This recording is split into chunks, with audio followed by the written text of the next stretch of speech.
Hello and welcome to your first crochet lesson.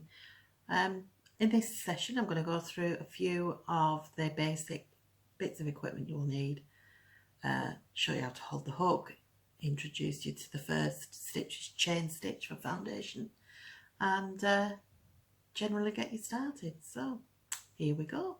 Right, so this is the equipment you'll need: yarn, hooks, darning needle, scissors, all very simple. So the yarn that I've got here is a double knitting yarn. It's the most commonly used one.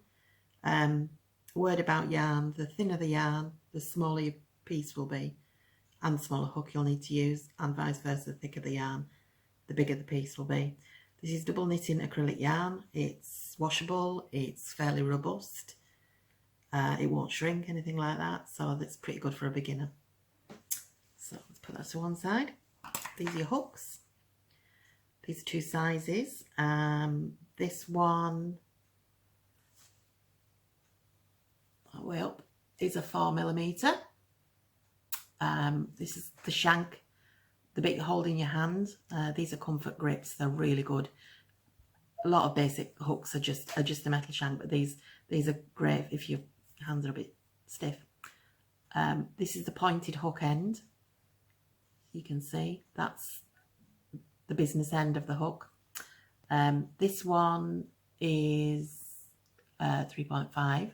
Both of these hook sizes in millimeters, and they're the two most common sizes. They generally tend to go from a really fine 1mm up to quite a big, thick, chunky one like this, which is used for really thick wool. So those are your hooks. You'll also need a darning needle with a wide eye. This is for weaving in your ends, and scissors. So all very simple, basic equipment. Okay, so now we're ready to get started. You need your hook, you need your yarn. We always start with a slip knot. If you don't know how to do a slip knot, you need to create a loop. Whoops. Create a loop like that. Then take the long end of the wool through in a loop and pull it upright, and it'll tighten like that. The reason it's called a slip knot is because you can slide it. So you put your hook through the loop and pull it till it's a little bit tighter. You want it to be able to still move. You don't want it too tight because it'll make it really difficult to crochet into. So holding the hook, I tend to hold mine this way, what's called the knife method. As you would a knife. Some people hold it like that. Whichever's most comfortable for you. When you're starting, I think it's more important to be comfortable and do whatever's easiest for you. So first thing is a chain stitch. Chain stitch is the foundation of all things you may crochet. So to create the chain, you have one loop, your slip knot on there. You can hold that with your finger when you're doing this if it makes it easier. And then you take your yarn from back round to the front. Remember, you're looking at this the wrong way around. And then you need to pull the loop you've just made by wrapping the yarn round through the loop that you already had on the hook. So you draw your hook back, and if you twist it slightly, it will catch the yarn, and you pull it through that loop. And that's created your first stitch.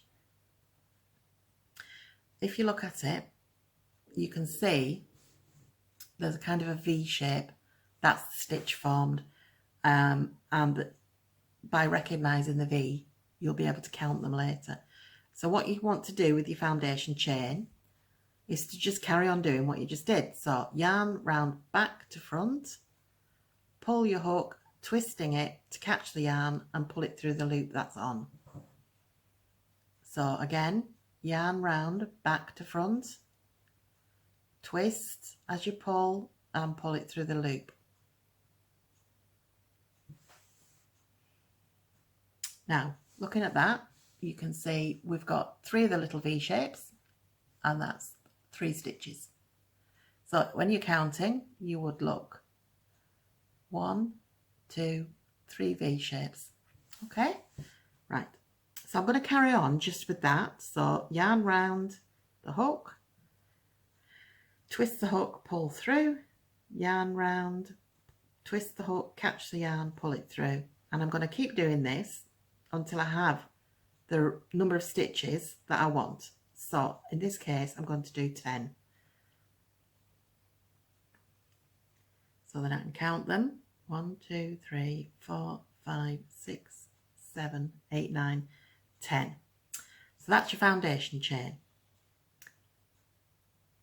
And that's it. That's you started.